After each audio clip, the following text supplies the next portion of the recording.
नमस्कार। आज हम बात करेंगे उस अस्त्र की जो शरीर को नहीं, चेतना को पराजित करता है। भारतीय युद्ध परंपरा में सभी अस्त्र शत्रु के शरीर को नहीं मारते थे। कुछ अस्त्र ऐसे भी थे जो मन को भ्रमित करते थे, स्मृति को ढक देते थे और चेतना को अस्थायी रूप से निष्क्रिय कर देते थे। आज हम ऐसे ही एक अस्त्र की बात करेंगे जिसे ग्रंथों में अलग-अलग नामों से जाना गया, लेकिन जिसके प्रभाव को सम्मोहनात्मक कहा गया। यह है सम्मोहन की श्रेणी में आने वाला सम्मोहनास्त्र।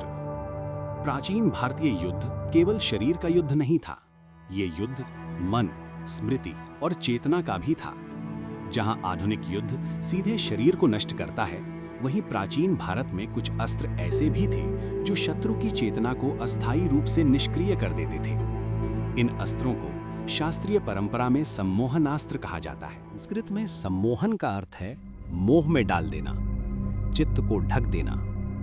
सम्मोहनास्त्र ऐसा अस्त्र था जो शत्रु को मारता नहीं था, बल्कि उसकी निर्णय शक्ति, स्मृति और प्रतिक्रिया क्षमता को अस्थायी रूप से समाप्त कर देता था। इसका उद्देश्य संहार नहीं, बल्कि युद्ध की दिशा बदलना था। यहाँ एक अत्यंत महत्वपूर्ण तथ्य समझना आवश्यक है। प्राचीन ग्रंथों में हर अस्त्र को केवल नाम से नहीं, बल्कि उसके प्रभाव से भी पहचाना जाता था। इसी कारण सम्मोहनास्त्र कोई एक अकेला हथियार नहीं, बल्कि ऐसे अस्त्रों की एक श्रेणी थी जो चेतना पर प्रभाव डालते थी। जिस अस्त्र का प्रभाव मोह, भ्रम या मानसिक निष्क्रियता उत्पन्न करे, उसे सम्मोहनास्त्र की श्रेणी में रखा जाता था। उपनिषदों में मन और बुद्धि को शरीर से अधिक शक्तिशाली बताया गया है। यदि मन पर नियंत्रण हो जाए तो शरीर स्वयं निष्क्रिय हो जाता है। सम्मोहनास्त्र इसी सिद्धांत पर आधारित था, शरीर को नहीं, मन को लक्ष्य बनाना। इंद्रियेभ्यः परा ह्यर्था, अर्थेभ्यश्च परम मनः, मनसस्तु परा बुद्धेः, बुद्धेरात्मा महान परः। अर्थ: मन और बुद्धि शरीर से अधिक शक्तिशाली हैं, इसलिए जो अस्त्र मन को प्रभावित करे वह सबसे प्रभावी होता है।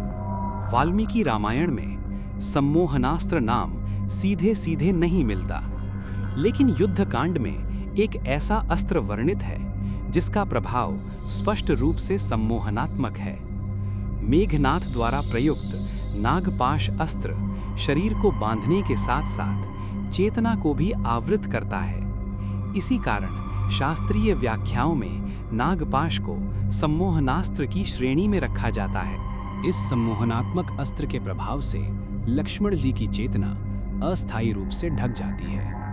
वे केवल शारीरिक रूप से नहीं, बल्कि मानसिक रूप से भी युद्ध के अयोग्य हो जाते हैं। ये घटना ये सिद्ध करती है कि सम्मोहनास्त्र बिना किसी वध के युद्ध की पूरी दिशा बदल सकता था।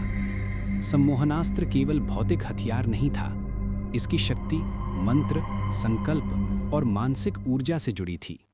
इसे वही योद्धा चला सकता था जिसने अपने मन और इंद्रियों पर नियंत्रण प्राप्त किया हो।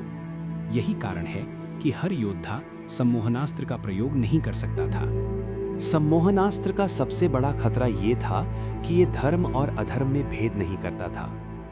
यदि सामने वाला योद्धा मानसिक रूप से दुर्बल हो, तो ये अस्त्र अपनी ही सेना पर भी असर डाल सकता था। इसी कारण इस अस्त्र का प्रयोग अत्यंत सीमित और विवेकपूर्ण था। मन एव मनुष्याणाम कारणम बंध मोक्षयोः। अर्थ है, मन ही बंधन का कारण है और मन ही मुक्ति का द्वार। आज जिसे साइकोलॉजिकल वॉरफेयर कहा जाता है, उसका मूल विचार प्राचीन सम्मोहनास्त्र में दिखाई देता है। फर्क केवल इतना है कि आज तकनीक प्रयोग होती है और तब चेतना।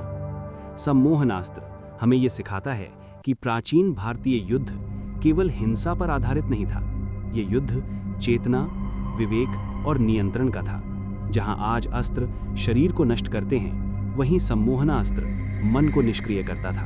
और यही प्राचीन भारतीय युद्ध दर्शन की सबसे उन्नत अवधारणा थी। इस प्रकार सम्मोहनास्त्र केवल एक अस्त्र नहीं था, बल्कि उस सभ्यता की सोच का प्रतीक था, जहां युद्ध का उद्देश्य विनाश नहीं, बल्कि विवेक और नियंत्रण था। अगले भाग में हम एक ऐसे अस्त्र की चर्चा करेंगे जो मन या शरीर तक सीमित नहीं था, बल्कि प्रकृति की सबसे शक्तिशाली शक्ति जल को अपने अधीन कर लेता था। वो अस्त्र था वरुणास्त्र। यदि ये विश्लेषण आपको उपयोगी लगा हो तो हमारे चैनल को सब्सक्राइब करें, अपनी राय कमेंट में साझा करें और इस वीडियो को लाइक व शेयर करें। धन्यवाद।